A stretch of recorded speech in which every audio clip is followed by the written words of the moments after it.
Welcome to Black and Gold Today, brought to you by Ray Brandt Infinity. I'm Rachel Whittaker. Let's talk about where the Saints stand in the upcoming NFL Draft as we welcome in Saints beat writer Evan Woodbery. Evan, nice to see you again. Hey, how are you doing? Happy St. Patrick's Day.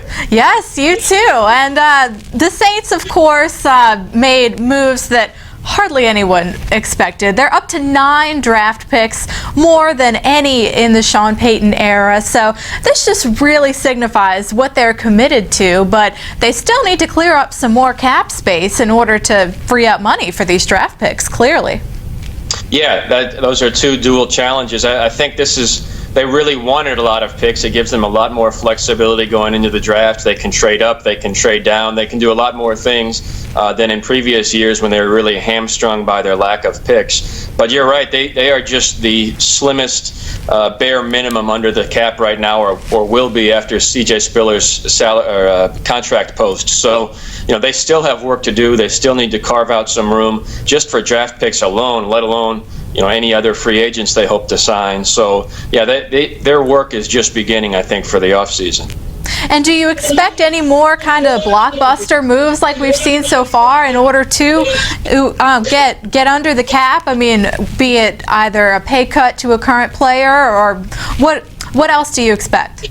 Well, we've talked about it, but they're really running out of potential targets on the current roster as far as guys either to take pay cuts or be released or what have you. And right now, the guy with the big target on his back, fairly or unfairly, because of his salary, is Jari Evans. And there's going to have to be some movement there. I just can't imagine them going into the season with the same cap number that he has right now, which is number 2 on the team to Drew Brees. So I think it's going to be one of 3 things. It's going to be a salary cut on his part, he's going to be released, or he's going to be traded. Those are really the only 3 options they have. And I'm not quite certain why it's taken longer to resolve his situation than some of the other veterans, but that's one we're definitely watching right now. Right, I absolutely agree with you. I thought for sure that he and Ben Grubbs were going to be addressed right off the bat. Of course, Ben Grubbs now a Kansas City Chief, and the Saints acquired a 5th-round pick in exchange for him. And when we come back, we'll look at free agent surprises. Designing luxury with children in mind could be a little excessive. But we found the perfect balance with the Infinity QX60, featuring effortless third-row access.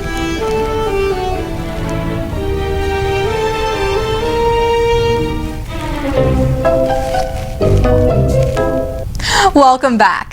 Well, Evan, we talked a little bit about C.J. Spiller earlier and how the Saints snagged him up off the free agent market, and it's really surprised me how much they've addressed their backfield. Of course, re-signing Mark Ingram when he was one of the biggest guys on the free agent block for the Saints.